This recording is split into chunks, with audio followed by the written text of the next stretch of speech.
세계 각국에서 신종 코로나 바이러스 백신 접종이 진행되고 있는 가운데 국제사회가 백신의 불공평한 분배 문제 해결을 촉구했습니다.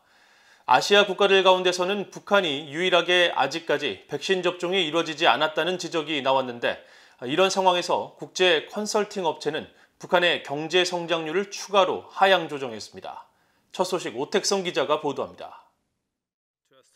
헨리에타 포어 유엔 아동기금 유니세프 총재는 26일 세계보건기구 WHO 기자회견에 참석해 저소득 국가들에 대한 신종 코로나 바이러스 백신 분배를 촉구했습니다.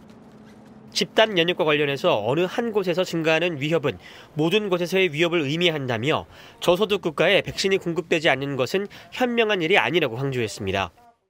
Over the past few months, we have repeatedly expressed our deep concern with the inequitable distribution of COVID-19 vaccines. More than 81% have been given in high and upper middle income countries. 이와 관련해 아직까지 백신 접종이 이루어지지 않은 국가 중에 북한이 포함된다는 지적이 나왔습니다. AFP 통신은 지난 24일 보도에서 지금까지 12개 나라에서 백신 접종이 이루어지지 않았다면서 그중 북한은 아시아에서 백신 접종을 하지 않은 유일한 나라라고 지적했습니다. 영국 옥스퍼드 대학이 운영하는 국제 통계 사이트 아워월드인 데이터는 전 세계에서 이뤄지고 있는 접종 현황 자료를 수집해 공개하고 있는데, 여기서도 북한과 관련한 내용은 공란으로 처리됐습니다. 이런 가운데 국제 신용평가사 피치의 모회사인 피치그룹 산하 컨설팅 업체인 피치솔루션스는 최근 북한의 올해 경제 성장률 전망치를 추가로 하향 조정했습니다. 이 기관은 보고서를 통해 하향 조정의 주요 원인은 코로나 팬데믹이라며 당초 예상됐던 전망치인 북한의 올해 경제 성장률을 2.5%에서 0.5%로 낮춘다고 밝혔습니다. 앞서 지난 2월에도 북한의 경제 성장률 전망치를 예상하며 전년 대비 3.5%에서 2.5%로 낮췄는데, 두 달 만에 다시 대폭 하향 조정에 발표한 겁니다.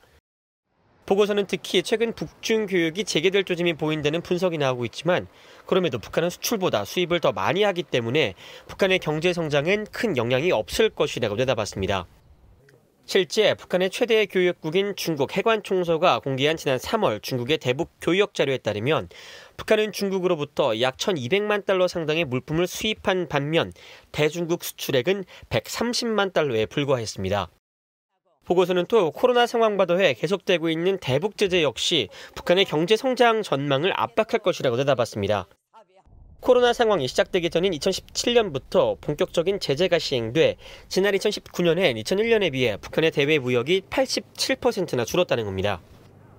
보고서는 이어 올해 출범한 바이든 행정부는 북한이 핵무기 프로그램을 포기하지 않는 한 대북 제재를 계속할 것으로 전망하며, 이는 북한의 경제 성장을 압박하는 요인이 될 것이라고 분석했습니다.